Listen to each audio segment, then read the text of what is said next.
Hi, everyone. Today I've got a story for you. I'm going to start a little chapter book with you. It's called Sideways Stories from Wayside School. And what makes this story so funny is that it's filled with lots of unexpected moments, unexpected characters, lots of things that you wouldn't normally see happening in a school. And so what I'm going to suggest that you do while I'm reading, what might be kind of fun, is to get out a piece of paper or a piece of cardboard or something that you can write or draw on and make something like this so that it says expected and unexpected. And as I read along, what you can do is doodle or write different things that you're hearing that you think are not expected in a classroom or in a school.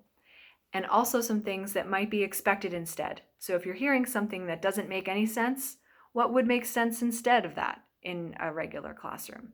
What are we used to seeing? Okay, so before we get too far into that, I'll get started with the story. And so it has a little bit of an intro piece. For the introduction, it says, "This book contains 30 stories about the children and teachers at Wayside School. But before we get to them, there's something you ought to know so that you don't get confused. Wayside School was accidentally built sideways. It was supposed to be only one story high with 30 classrooms all in a row. Kind of like our school. Instead, it's 30 stories high with one classroom on each story. The builder said he was very sorry.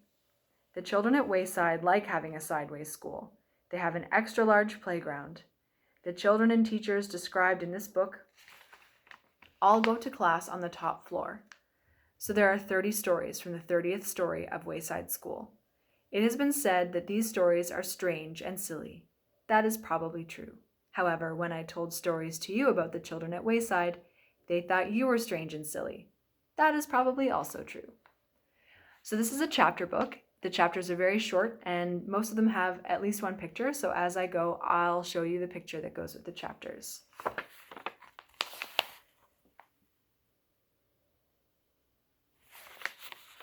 This chapter is called Mrs. Gorf. Mrs. Gorf had a long tongue and pointed ears. She was the meanest teacher at Wayside School. She taught the class on the 30th story.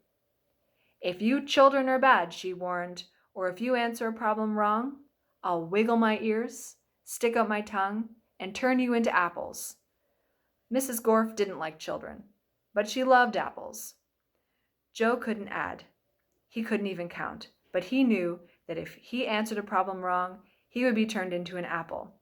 So he copied from John. He didn't like to cheat, but Mrs. Gorf had never taught him how to add. One day, Mrs. Gorf caught Joe copying John's paper. She wiggled her ears, first her right one, then her left, stuck out her tongue, and turned Joe into an apple. Then she turned John into an apple for letting Joe cheat. "Hey, that isn't fair," said Todd. "John was only trying to help a friend." Mrs. Gorf wiggled her ears, first her right one, then her left, stuck out her tongue, and turned Todd into an apple. "Does anyone else have an opinion?" she asked. Nobody said a word. Mrs. Gorf laughed and placed the 3 apples on her desk. Stephen started to cry. He couldn't help it. He was scared. "I do not allow crying in my classroom," said Mrs. Gorf. She wiggled her ears, first her right one, then her left, stuck out her tongue, and turned Stephen into an apple. For the rest of the day, the children were absolutely quiet, and when they went home, they were too scared to even talk to their parents. But Joe, John, Todd, and Stephen couldn't go home. Mrs. Gorf just left them on her desk. They were able to talk to each other, but they didn't have much to say. Their parents were very worried. They didn't know where their children were. No one seemed to know. The next day, Kathy was late for school. As soon as she walked in, Mrs. Gorf turned her into an apple. Paul sneezed during class. He was turned into an apple. Nancy said "Gesundheit" when Paul sneezed. Mrs. Gorf wiggled her ears, first her right one, then her left, stuck out her tongue, and turned Nancy into an apple. Terence fell out of his chair. He was turned into an apple. Marisha tried to run away. She was halfway to the door when Mrs. Gorf's right ear began to wiggle. When she reached the door, Mrs. Gorf's left ear wiggled. Marisha opened the door and had one foot outside when Mrs. Gorf stuck out her tongue and Marisha became an apple. Mrs. Gorf picked up the apple from the floor and put it on her desk with the others. Then a funny thing happened. Mrs. Gorf turned around and fell over a piece of chalk.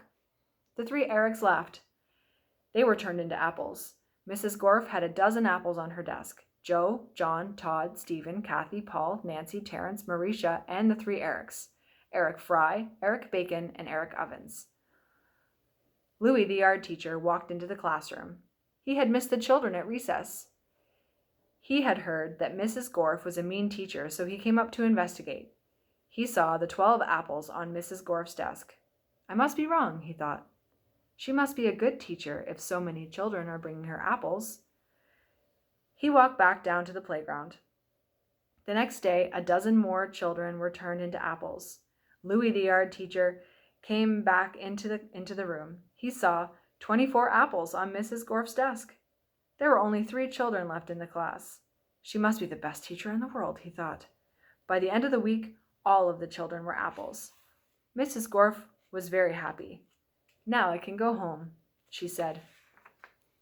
I don't have to teach anymore. I won't have to walk up 30 flights of stairs ever again. You're not going anywhere, shouted Todd. He jumped off the desk and bopped Mrs. Gorf on the nose. The rest of the apples followed. Mrs. Gorf fell on the floor. The apples jumped all over her. Stop, she shouted, or I'll turn you into applesauce. But the apples didn't stop, and Mrs. Gorf could do nothing about it. Turn us back into children, Todd demanded. Mrs. Gorf had no choice. She stuck out her tongue, wiggled her ears, this time her left one first, then her right one, and turned the apples back into children. All right, said Marisha, let's go get Louis. He'll know what to do. No, screamed Mrs. Gorf. I'll turn you back into apples. She wiggled her ears, first her right one, then her left, and stuck out her tongue. But Jenny held up a mirror, and Mrs. Gorf turned herself into an apple. The children didn't know what to do. They didn't have a teacher. Even though Mrs. Gorf was mean, they didn't think it was right to leave her as an apple, but none of them knew how to wiggle their ears. Louis, the yard teacher, walked in. Where's Mrs. Gorf? He asked. Nobody said a word. Boy, am I hungry, said Louis. I don't think Mrs. Gorf would mind if I ate this apple. After all, she always has so many. He picked up the apple, which was really Mrs. Gorf, shined it on his shirt, and ate it. That's the end of chapter 1. See you next time.